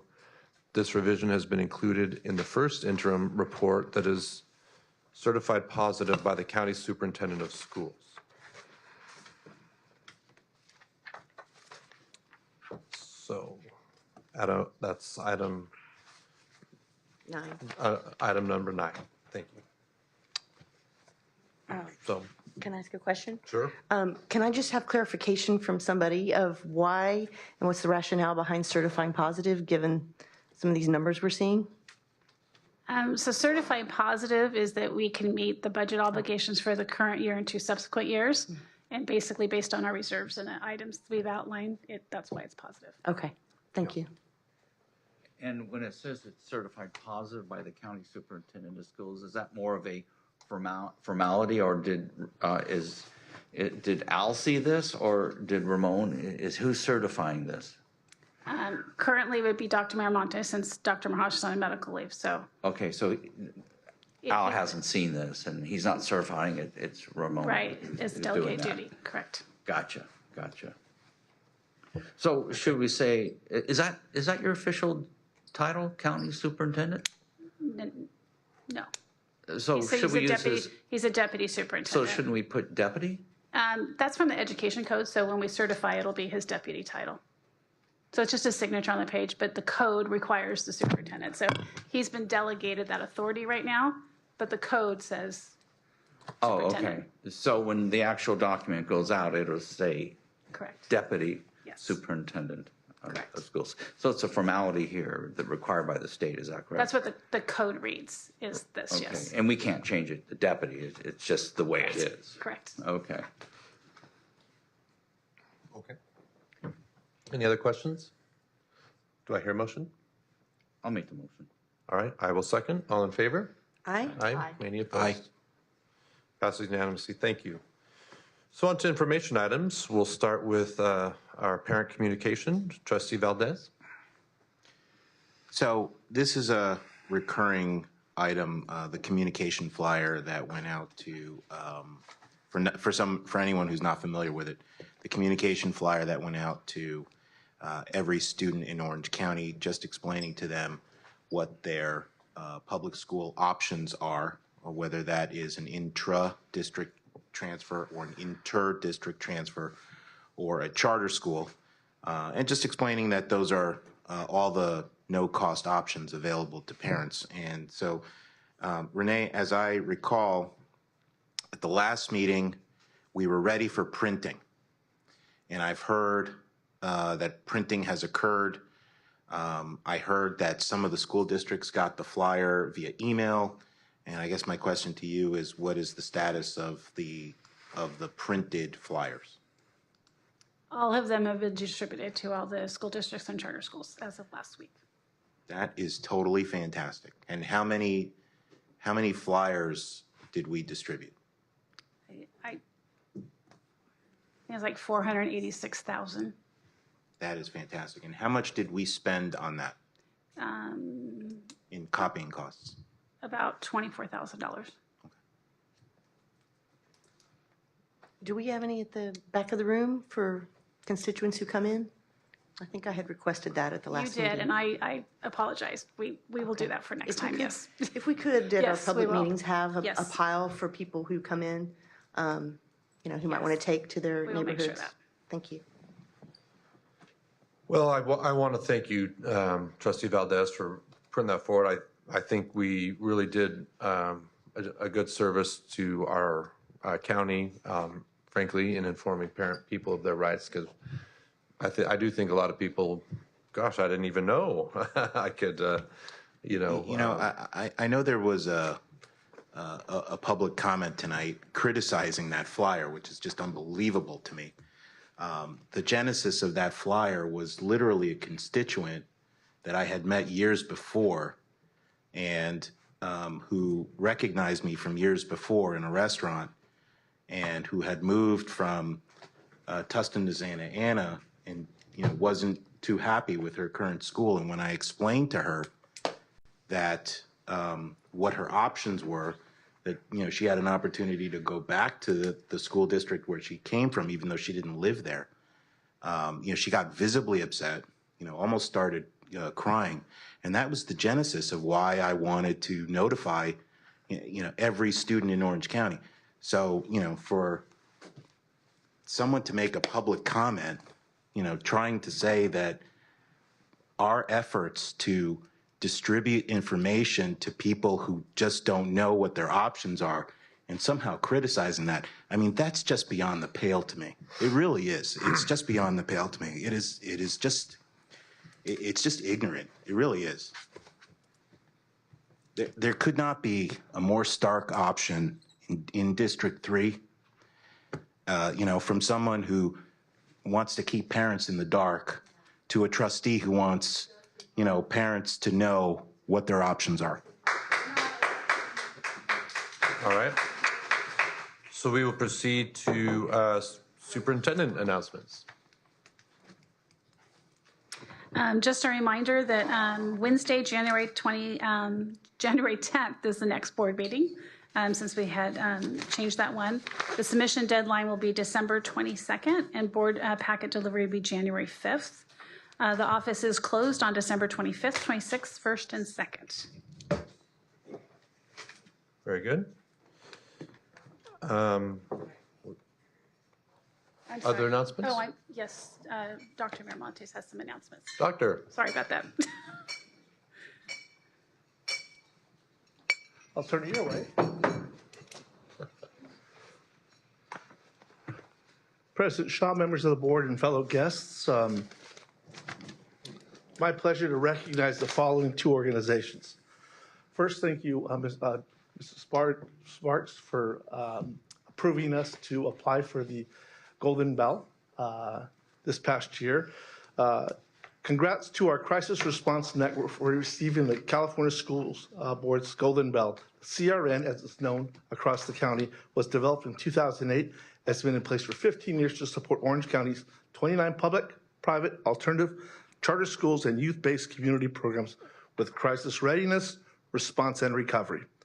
CRN's mission is to provide pre-incident training and technical assistance to school and community-based personnel to build capacity to respond to critical incidents in a structured and effective manner. The CRN team is small. It includes Minnie Daffon, Summer Sereno, Edgar Arce, and Mayu Owatani, all under the umbrella of Dr. Sonia Llamas, the Associate Superintendent of Educational Services. Congratulations to the team. Just wanted to make sure you guys saw that. As far as the second one would be the Orange County Teacher of the Year. Great event. I'd like to thank both members that were able to join us. I want to thank the William, Jeff, and Jennifer Gross Foundation for their incredible generous contribution of $1.6 million to the OC Teachers of the Year Foundation. Our team is thrilled to collaborate with the Gross family in honoring exemplary public education teachers in Orange County. We truly appreciate their commitment to this important endeavor, and we're thankful for our long-standing partnership and their generosity. That concludes my report. I think there were questions that Board Member Valdez was going to ask. Are we in the board member comments portion of the? No. No. Okay. So I'm gonna wait for that. Don't go far. Fantastic. All right, but no more announcements, Renee? Okay. So legislative updates. I would guess there aren't any, given that the legislature is not in session. But any updates anyone knows of? Committee reports. So we've been talking, Trustee Valdez and myself, about the committee on the charter schools. We're going to be getting together and we're just talking with Greg. So nothing formal, just a lot of telephone calls back and forth, but nothing formal. We'll be probably doing that in the next few months. Terrific. Thank you, Dr. Williams. Okay. Seeing no other committee reports, I'll go to board member comments. I think I'll start this time on my left. Trustee Barkey. None for me, other than I did enjoy the Teacher of the Year award. It's always a very special night, and it did not disappoint. So thank you for everything. I know we do here to support that because it's quite the evening. So. Thank you. All right, Dr. Williams. Yes, one on a more sentimental, on a personal basis night. I miss you up here.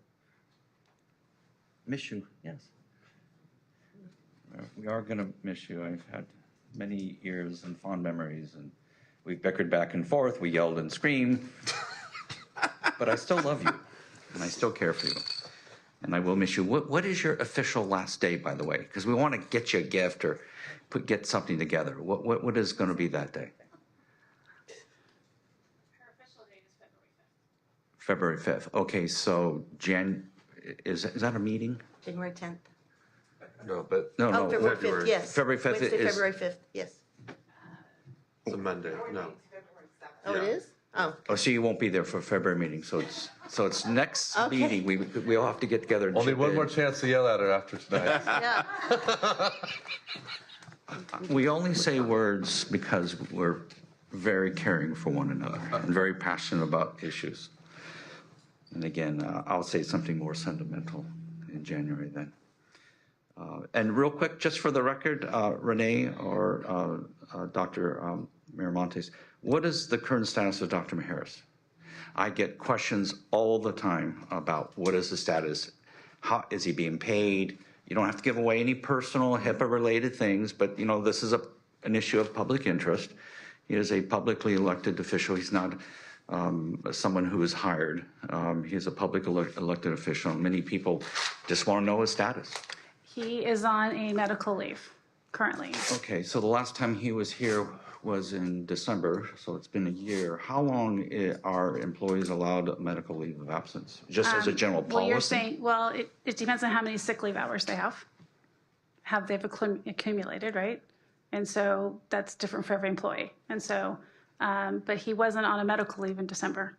He didn't go on medical leave until he was still working in December. Is there a official date that he went on medical leave? I think we shared that with you once before. I don't have it.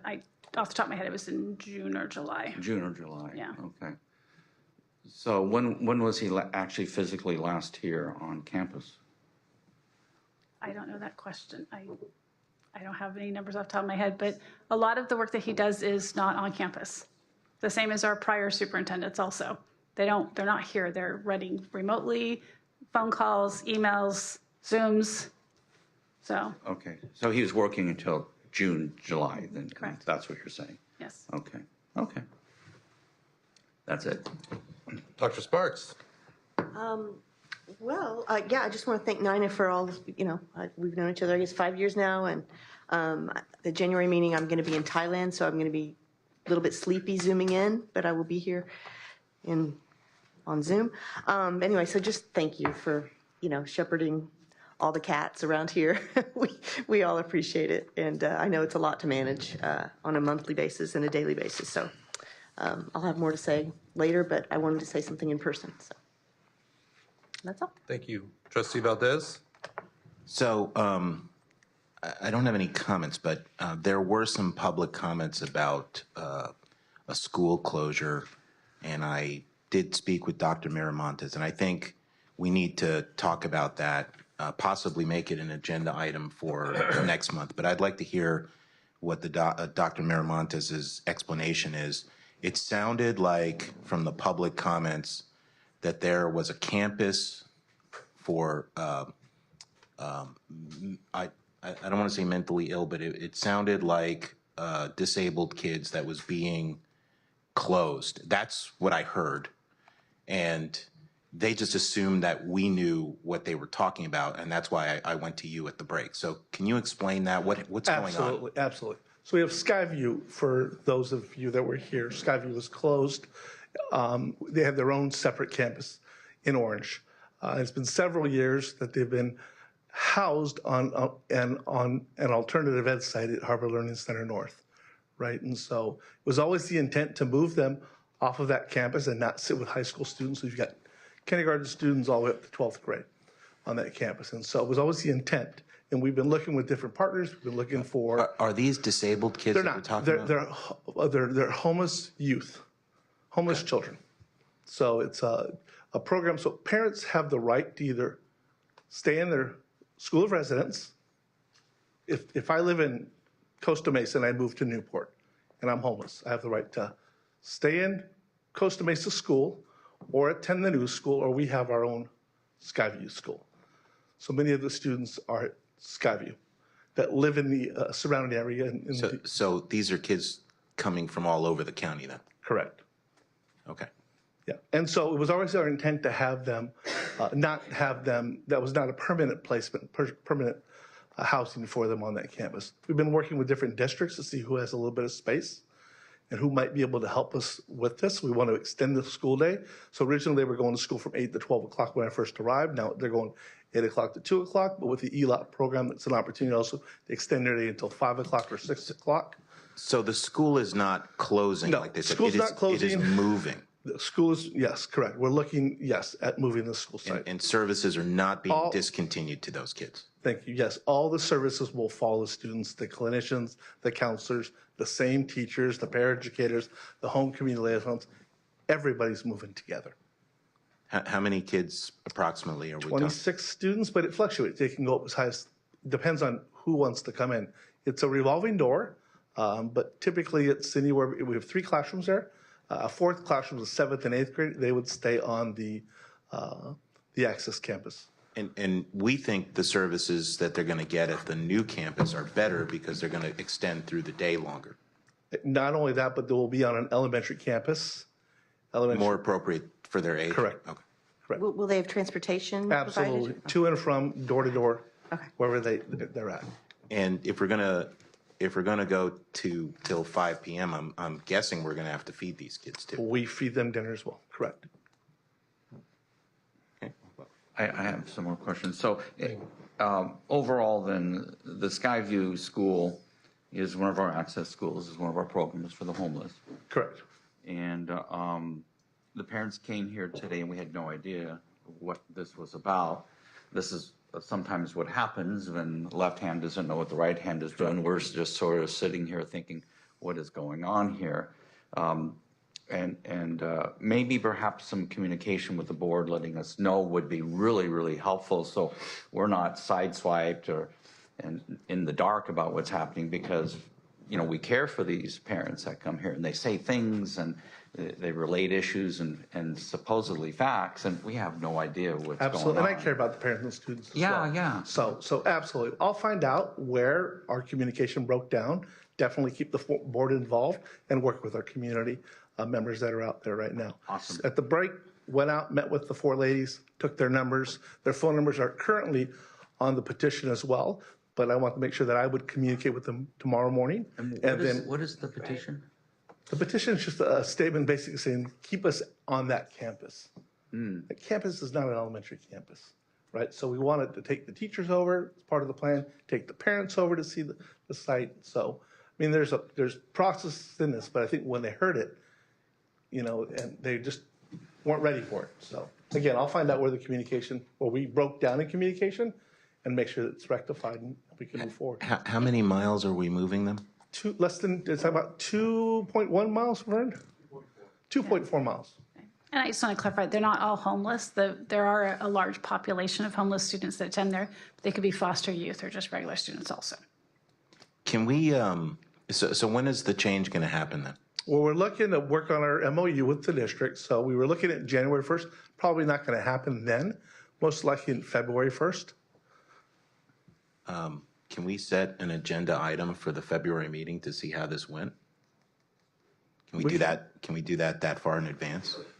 Just like an information item. Yeah. Sure. Maybe you can just tell us how the February Love to be able 1st to do status and how it went and how the transfer went. And once we're there, we'd love to have you guys visit the sites as well. So that'd be great. Wonderful. Thank you. Thank you, Dr. Thank you, sir. Yes. All right, so my comment, I also was able to attend the Teacher of the Year event and had a great time. And we've kind of developed a tradition. We want to save our best jokes that we've heard throughout the year and tell it with Vern and Sonia. We're over there. We're probably borderline disruptive having such a crack up over there. So I've enjoyed that the last few years, and we certainly appreciate the teachers. I've left very inspired every time and seeing the great work these teachers do that are being recognized, and it's a lot of fun. So I actually knew a couple of them from church. I personally knew a few of the teachers up on stage, which was really fun. So I wanted to ask the staff about, I had sent an email asking to put the statement that Mr. Brenner had made on our board's website, and I don't know that that's been accomplished yet. Did you guys get that? I had asked. What statement is this? When he, a few months ago, spoke about the history of the general counsel litigation. And The role in invoices. Yes. Okay. And that seems to be a reoccurring question that comes up, and I thought Mr. Brenner had done a masterful job of explaining that, so I thought we could, we had board consensus at the last meeting, I believe, to take that video clip from that meeting and to put it on our board's website. So, and it's not up right now? I don't believe it is. Is it? Okay. Thank you. Is it, Faru? No, I said the audio is always for the whole board meeting, but not. Yeah, the audio for the whole board meeting is on there. Oh, but I think you right. were talking about that excerpt. So. That's hours and hours long, so thank you. I also wanted to make note of our speaker this earlier who spoke about Constitution Day, and I imagine that young man was a student somewhere. So, as someone who teaches political science at a college level, I appreciated those comments. I get to break out the Declaration of Independence and Constitution with community college students, and I'm afraid too often it might be maybe the first time they've ever read these documents in my class, and we're in college. So I wholeheartedly agree with that sentiment and the idea of making Constitution Day and maybe just the reading and studying of our founding documents of higher priority. So that was great. Did you want to say something, Ken? I was going to say, is there a requirement by the federal government that we recognize this? That was kind of new to me. Does anybody know? That was a claim that young man made. We could probably Google it. All right. That's I'm looking at it right now. U.S. Department of Education. I can't find it, but it's September 7th. We will check and get back to you. Yeah. Okay. And I believe, Mr. Brenner, are we going to report out now from closed session? Happy to. Mr. Rowland will do the report out for closed session items 2 and 3. I'm going to report out on closed session item number 1. A discussion was held with council. No action was taken except with respect to Epstein Becker Green's invoices. Those were numbered 1140646, 1140647, and 1140648. Those invoices were approved. The vote of the trustees was 5-0 approving. That's the report out for closed session item number 1. And as I said, Mr. Rowland will address closed session items 2 and 3. Thank you. Do you mind if I sneak out? No. Or I'm going to sneak out, everyone. You're I just my want to wish everyone a Merry Christmas and look forward to seeing everyone in the new year. Thank you. The report out for closed session agenda item number 2 is a discussion was held with council.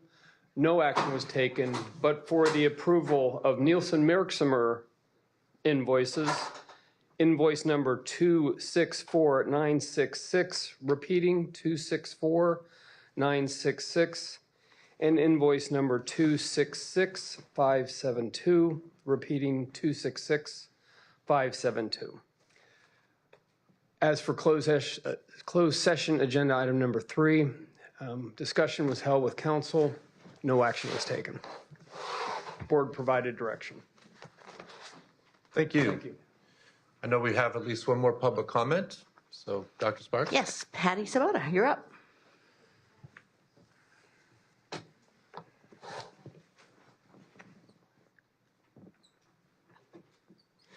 Good evening, board. My name is Patricia Cavada. I wanted to know what is the proper protocol when books are put in the schools? Now, do the schools have to authorize books? Does the school district or does the county? Because it's my understanding that thousands of books have been donated to schools. And the reason why I bring this up, I'm going to read from some books that are actually circulating in schools. For instance, Push. In this book, it says, Daddy puts his pee-pee, smelly thing in my mouth, my pussy but never hold me. I see me, first grade. Sorry, it's a little hard to read. Nosy ass white bitch, wanna visit. And that is in Santa Ana High School under African American. To me, that's pretty disgusting because I would think that children would want to read about Black excellence, not discussing pornography. Another book, Genderqueer. I can't wait to have your cock in my mouth. I'm going to give you the blowjob of your life. Then I want you in me. That book is in Mendez Fundamental Intermediate School. A book, Flamer. You're the faggot, you're the fairy, cock-sucking queer, pansy faggot. That's in Santa Ana High School. You have a book geared towards elementary children that talks about Alex is both a boy and a girl, JJ is neither a boy or a girl. When you were born, you couldn't tell people who you were or how you weren't felt. They looked at you and made a guess. Maybe they got it right, maybe they got it wrong. Another book in elementary. And they and them feel right today. My pronouns are like the weather. They change depending on and how I feel. And that's okay because those are my words. And both of those are in elementary school. So my question is, how are books put into schools? I would like to know what the proper protocol is so that if books are being donated to schools, parents can be notified who's donating these books, because I think if people are accepting books and they're going against either county policy or their own school district policy, then I think we should start being able to hold people accountable for accepting books that do not belong in the libraries or in the classrooms. So if you could please educate us, the public, on what the proper protocol is in putting books inside of the classrooms. Thank you. Thank you. Thank you. And that's all. All right. So I think with that, we will stand adjourned until the next regular meeting of the board on Wednesday, January 10th, 2024 at 5 p.m. here in this building. Happy holidays, everybody.